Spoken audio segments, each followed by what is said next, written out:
नमस्कार दोस्तों, स्वागत है आप सबका अपने YouTube channel Gurukul success academy में। डेली सुबह 7 बजे जीके जीएस की स्पेशल क्लास लेकर आता हूं। इस क्लास में एसएससी एमटीएस हवलदार 2023 के साथ ही Bihar police, UP police, Delhi police, इन सभी एग्ज़ामों को कवर किया जाता है। इस प्रकार से डेली क्लास पाने के लिए चैनल को सब्सक्राइब करो, वीडियो को लाइक और शेयर ज़रूर करो। अगर आप लोगों को इस वीडियो की पीडीएफ चाहिए तो दिए गए टेलीग्राम चैनल को ज्वाइन करें, वहां से आप लोग पीडीएफ डाउनलोड कर सकते हैं। क्लास स्टार्ट करते हैं। अकबर की दूसरी राजधानी कौन सी थी? अकबर की दूसरी राजधानी फतेहपुर सीकरी थी। ऑप्शन नंबर ए इसका सही आंसर होगा। आगे बढ़ते और अगला प्रश्न है, निम्नलिखित में से कौन सा ग्रह पृथ्वी के आकार की तुलना में छोटे ग्रह हैं? शुक्र और मंगल ग्रह जो है वो पृथ्वी से आकार में छोटे ग्रह हैं। ऑप्शन नंबर सी इसका सही आंसर होगा। आगे बढ़ते और अगला प्रश्न है, उपराष्ट्रपति राज्यसभा का पदेन अध्यक्ष होगा, किस अनुच्छेद में इसका उल्लेख है? अनुच्छेद 64 में। ऑप्शन नंबर बी इसका सही आंसर होगा। अनुच्छेद 64 में इसका उल्लेख है कि उपराष्ट्रपति राज्यसभा का पदेन अध्यक्ष होगा। आगे बढ़ते और अगला प्रश्न है, उर्सा मेजर नक्षत्र का भारत में किस नाम से जाना जाता है? तो उर्सा मेजर नक्षत्र को भारत में सप्तऋषि के नाम से जाना जाता है। ऑप्शन नंबर सी इसका सही आंसर होगा। आगे बढ़ते और अगला प्रश्न है, अकबर के समय मुगल साम्राज्य की पश्चिमोत्तर सीमा क्या थी? Hindu Kush. Option number B इसका सही आंसर होगा। जिसका भी आंसर ऑप्शन नंबर बी है, बिल्कुल सही आंसर है। अगला प्रश्न है, वर्षा वनों में किस प्रकार की कृषि की जाती है? तो वर्षा वनों में दहन कृषि की जाती है। ऑप्शन नंबर इसका ए सही आंसर होगा। वर्षा वनों में दहन कृषि की जाती है। अगर आप लोगों को इस क्लास की पीडीएफ चाहिए तो दिए गए टेलीग्राम चैनल को ज्वाइन करिए, वहां से आप लोगों को डेली पीडीएफ मिलती रहेगी और आप लोग डाउनलोड भी कर सकते हैं वहां से। अगला प्रश्न है, अशोक मेहता समिति का संबंध किससे है? तो अशोक मेहता समिति का संबंध पंचायती राज व्यवस्था में सुधार से है। ऑप्शन नंबर बी इसका सही आंसर होगा। आगे बढ़ते और अगला प्रश्न है, जो वन चक्रवात के अवरोधों का कार्य करता है वह कौन सा वन है? मैग्रो वन। ऑप्शन नंबर बी इसका सही आंसर होगा। मैग्रो वन जो है वो चक्रवातों के अवरोधों का काम करता है। आगे बढ़ते और अगला प्रश्न है, निम्नलिखित में से किस युद्ध के पश्चात बाबर ने गाजी की उपाधि धारण की थी? खानवा के युद्ध के पश्चात। ऑप्शन नंबर सी इसका सही आंसर होगा। 1527 ईस्वी में खानवा का युद्ध हुआ था दोस्तों, और 1526 ईस्वी में पानीपत का प्रथम युद्ध हुआ था, और घाघरा का युद्ध जो है 1529 ईस्वी में हुआ था, और बाबर की मृत्यु 1530 ईस्वी में हो गई थी। ऑप्शन नंबर सी इसका सही आंसर होगा। आगे बढ़ते और अगला प्रश्न है, निम्नलिखित में से कौन सा उत्तर पूर्व भारतीय सिस्टर स्टेट है? अरुणाचल प्रदेश, नागालैंड, मणिपुर, उपयुक्त सभी। ऑप्शन नंबर डी इसका सही आंसर होगा। सभी जो है तीनों राज्य उत्तर पूर्व के भारतीय स्टेट हैं। ऑप्शन नंबर डी इसका सही आंसर होगा। आगे बढ़ते और अगला प्रश्न है, राज्य की कार्यपालिका का प्रमुख कौन होता है? तो राज्य की कार्यपालिका का प्रमुख राज्यपाल होता है। ऑप्शन नंबर ए इसका सही आंसर होगा। जिसका भी आंसर ऑप्शन नंबर ए है, बिल्कुल सही आंसर है।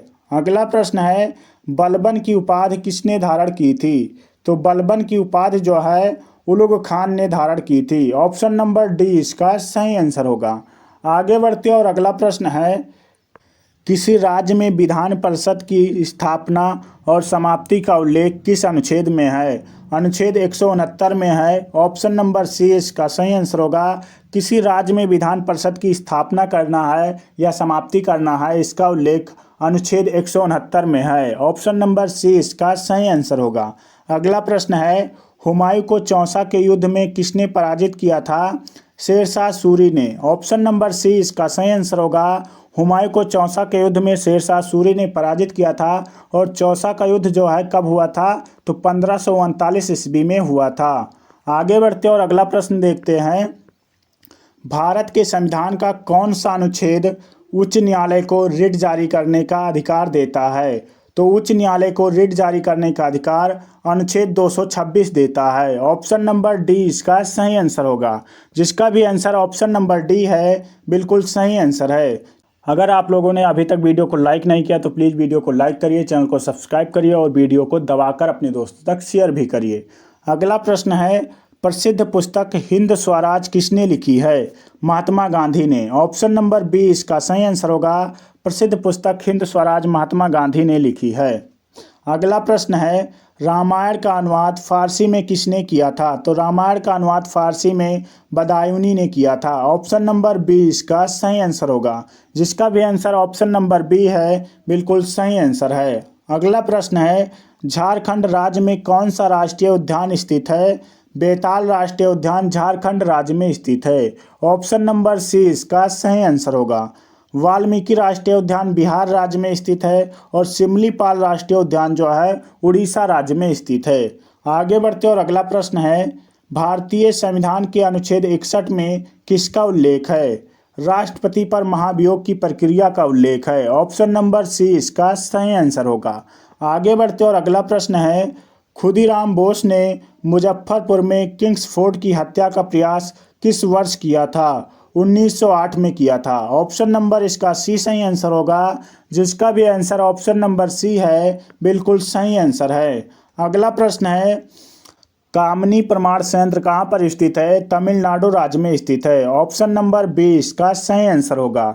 आगे बढ़ते और अगला प्रश्न है, महाराष्ट्र राज्य में राज्यसभा की कितनी सीटें हैं? 19 सीटें हैं। ऑप्शन नंबर इसका ए सही आंसर होगा। महाराष्ट्र राज्य में राज्यसभा की 19 सीटें हैं। तो दोस्तों, अगर आप लोग डेली इसी प्रकार से क्लासेस लेते रहेंगे तो आप लोगों को जीके जीएस में कहीं पर भी दिक्कत नहीं आएगी। अगला प्रश्न है, निम्नलिखित में से किसे the grand old man of India के नाम से जाना जाता है? तो the grand old man of India के नाम से दादा भाई नौरोजी को जाना जाता है। ऑप्शन नंबर बी इसका सही आंसर होगा। आगे बढ़ते और अगला प्रश्न है, लोकसभा में वोटिंग के दौरान पहले चरण में कौन मत नहीं डाल सकता है? लोकसभा अध्यक्ष। ऑप्शन नंबर इसका ए सही आंसर होगा। लोकसभा अध्यक्ष जो है लोकसभा में वोटिंग के दौरान पहले चरण में वोट नहीं डाल सकते हैं। अगला प्रश्न है, सत्यशोधक समाज की स्थापना ज्योतिबा फूले ने कब की थी? तो ज्योतिबा फूले के द्वारा 1873 में सत्यशोधक समाज की स्थापना की गई थी। ऑप्शन नंबर सी इसका सही आंसर होगा। अगला प्रश्न है, भारत के तीसरे उपराष्ट्रपति निम्नलिखित में से कौन से थे? तो बीबी गिरी। ऑप्शन नंबर बी इसका सही आंसर होगा। बीबी गिरी जो थे वो भारत के तीसरे उपराष्ट्रपति थे। आगे बढ़ते और अगला प्रश्न है, किस आंदोलन के द्वारा अंग्रेजों को तिनकठिया प्रथा समाप्त करनी पड़ी थी? चंपारण सत्याग्रह के द्वारा। ऑप्शन नंबर ए इसका सही आंसर होगा। चंपारण सत्याग्रह 1917 में चालू किया गया था। असहयोग आंदोलन कब हुआ था?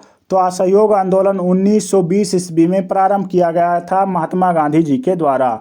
आगे बढ़ते और अगला प्रश्न है, भारतीय संसद के दोनों सदनों की संयुक्त बैठक कौन आहूत करता है? तो दोस्तों, आहूत मतलब होता है बुलाना। तो भारत के राष्ट्रपति जो है वो दोनों सदनों के संयुक्त बैठक बुलाते हैं। ऑप्शन नंबर बी इसका सही आंसर होगा, भारत के राष्ट्रपति। आगे बढ़ते और अगला प्रश्न है, 1956 में राज्य पुनर्गठन आयोग किस संविधान संशोधन के द्वारा लाया गया था? 7वें संविधान संशोधन के द्वारा राज्य पुनर्गठन आयोग लाया गया था। ऑप्शन नंबर बी इसका सही आंसर होगा। आगे बढ़ते और अगला प्रश्न है, बृहस्पति ग्रह का द्रव्यमान लगभग कितना है? तो बृहस्पति ग्रह का द्रव्यमान लगभग सूर्य के द्रव्यमान का 1000वां भाग है। ऑप्शन नंबर बी इसका सही आंसर होगा। दोस्तों, अगर वीडियो अच्छी लगी हो तो प्लीज़ वीडियो को लाइक करिए, चैनल को सब्सक्राइब करिए। मिलते हैं अगली वीडियो में, तब तक के लिए जय हिंद, जय भारत।